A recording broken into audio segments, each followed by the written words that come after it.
Salmo número 3 por Charles Spurgeon. Un salmo de David cuando huía delante de Absalón su hijo. Podemos recordar la triste historia de la huida de David de su propio palacio, cuando en plena noche cruzó el vado del Cedrón y se escapó con unos pocos fieles servidores, para esconderse durante un tiempo de la furia de su hijo rebelde. Recordemos que David en esto era un tipo del Señor Jesucristo. Él también huyó, él también pasó el vado del Cedrón, cuando su propio pueblo se rebeló contra él, y con un grupito de seguidores se dirigió al jardín de Getsemaní. Él también bebió las aguas del arroyo de su camino, y por tanto levantó su cabeza. Muchos estudiosos titulan este salmo el himno matutino. Ojalá nos despertemos siempre con la santa confianza en nuestros corazones y un cántico en nuestros labios. Este salmo puede ser dividido en 4 partes, de 2 versículos cada una. En los primeros 2 versículos tenemos a David presentando una queja a Dios contra sus enemigos. Luego declara su confianza en el Señor, versículos 3 y 4. Canta su seguridad en el sueño, versículos 5 y 6. Y se siente corroborado para el conflicto futuro, versículo número 7.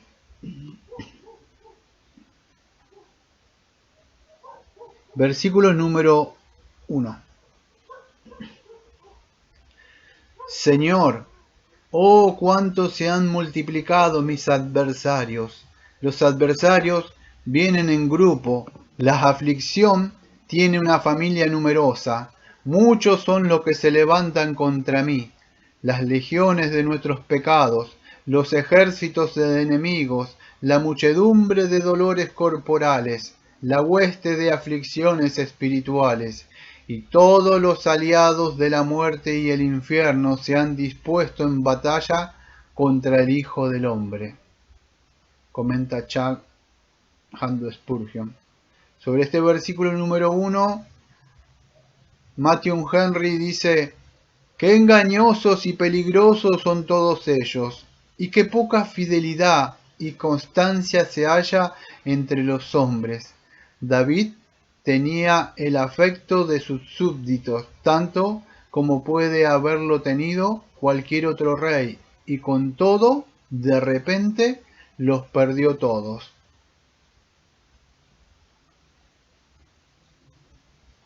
Versículo número 2. Comenta sobre el versículo número 2 William Gurnall y dice así: muchos son los que dicen de mí, no hay para él salvación de Dios. David se queja delante de su Dios, amante de la peor arma de sus enemigos en sus ataques, y la gota más amarga de sus penas. Este era el comentario más hiriente de todos, pues declaraban que no había salvación para él en Dios. Con todo, David sabía en su propia conciencia que había dado base hasta cierto punto para esta exclamación, porque había cometido pecado contra Dios a la misma luz del día. Si todas las pruebas que nos vienen del cielo, todas las tentaciones que ascienden del infierno y todas las cruces que se levantan de la tierra pudieran mezclarse y oprimirnos, no podrían hacer una prueba tan terrible como la que está contenida en este versículo. Es la más amarga de todas las aflicciones, temer que no haya ayuda ni salvación para nosotros en Dios. No obstante, recordemos que nuestro bendito Salvador tuvo que sufrir esto en el grado de sumo cuando exclamó: Dios mío, ¿por qué me has desamparado?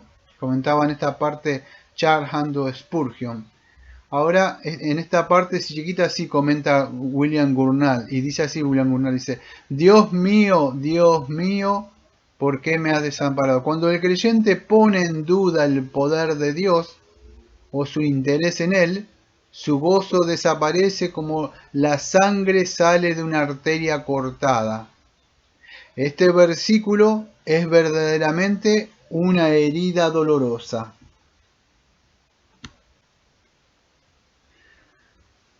Comenta Matthew Henry, un hijo de Dios se sobresalta ante el mismo pensamiento de desesperar de la ayuda de Dios. No puedes afligirle con algo peor que el intentar persuadirle de que no hay salvación para él en Dios. Matthew Henry. Sobre la palabra Selah, Albert Barnes comenta esto. Selah, la palabra ocurre 73 veces en los Salmos y 3 veces en el libro de Habacuc. Ahora vamos al versículo número 3. Y dice así, comentando Charles Spurgeon, dice así, versículo número 3. Tú eres mi gloria. Oh, que tengamos la gracia de ver nuestra gloria futura en medio del aprobio presente. Hay una gloria presente en nuestras aflicciones. Si podemos discernirla, porque no es algo sin importancia el tener la comunión de Cristo en sus sufrimientos.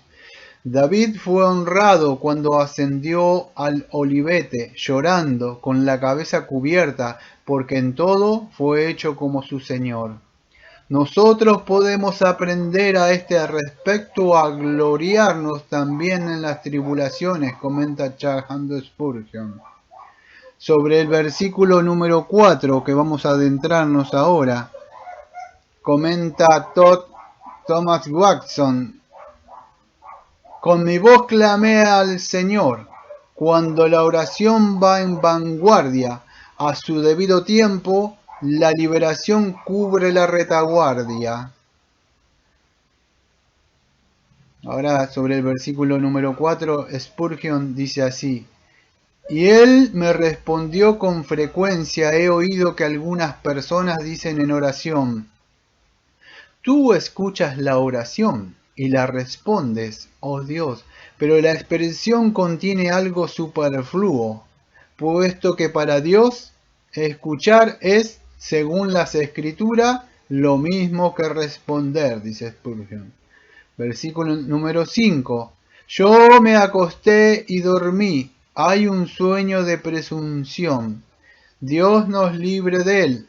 Hay el sueño de la santa confianza. Dios nos ayude a cerrar los ojos para disfrutarlo. Sobre el versículo número 5 que estamos leyendo ahí, comentan William Gurnall, dice así, tiene que haber sido verdaderamente una blanda almohada la que pudo hacer que David olvidara su peligro, cuando un ejército rebelde estaba avanzando en su búsqueda, con todo tan trascendente en la influencia de esta paz que puede hacer que la criatura se acueste tan alegremente para dormir en la tumba como si fuera la cama más blanda.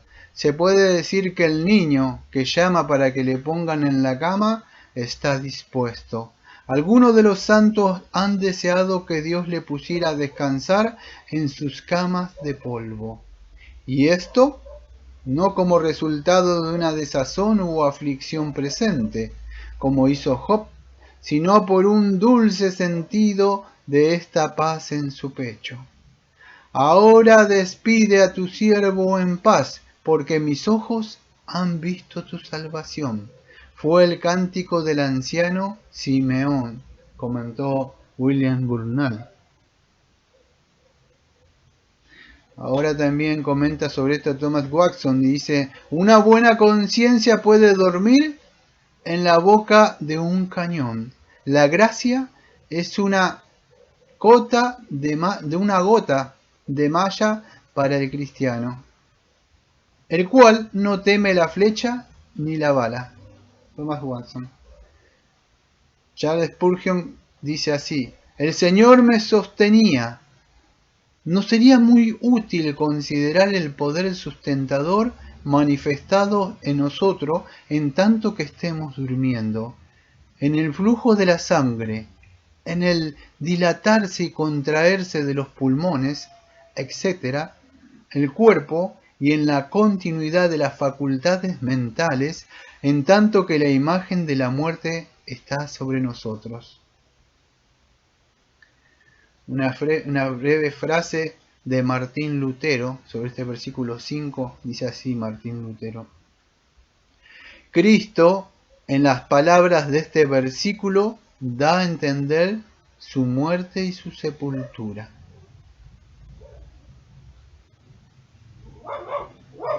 Versículo número 6.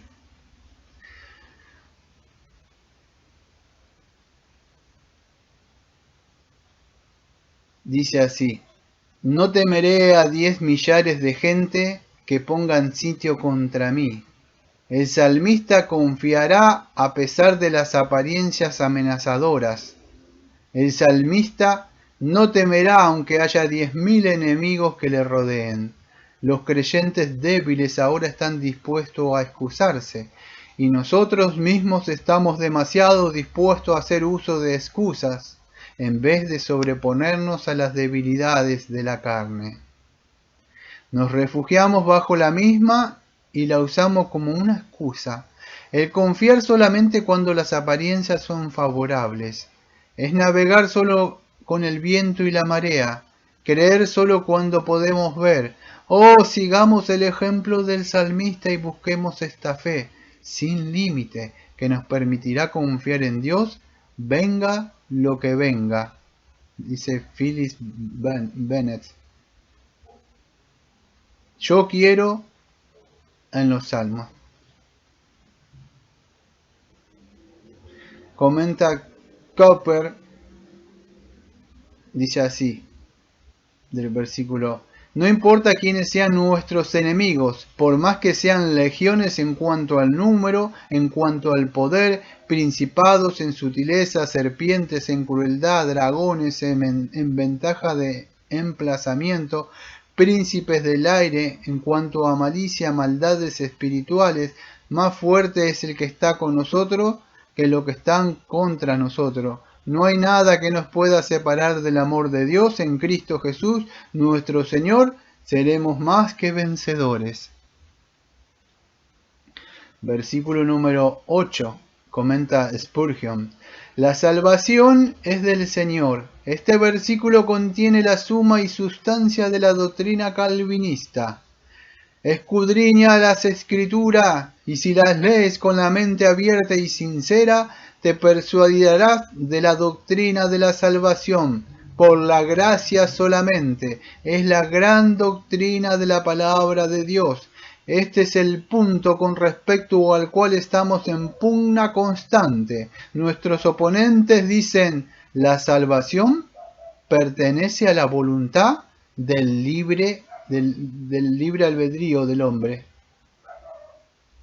sino al mérito del hombre, por lo menos a la voluntad del hombre. Pero nosotros sostenemos y enseñamos que la salvación, desde el principio al fin y en cada punto y detalle de la misma, pertenece al Dios Altísimo. Es Dios el que escoge a su pueblo. Él lo llama por su gracia. Él los aviva por medio de su espíritu y lo guarda con su poder. No es del hombre ni por el hombre. No es del que quiere ni del que corre, sino de Dios que muestra misericordia. Todos hemos de aprender esta verdad experimentalmente, porque nuestra carne y sangre orgullosas nunca nos permitirán aprenderla de otra manera, comenta Spurgeon.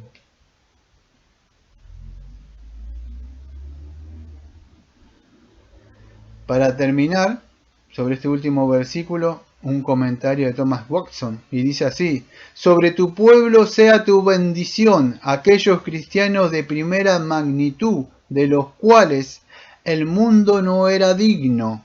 experimentaron vituperios y azotes, y más de esto prisiones y cárceles. Fueron apedreados, aserrados, puestos a prueba, muertos a filo de espada. Ver en Hebreos capítulo 11, versículos 36 y 37.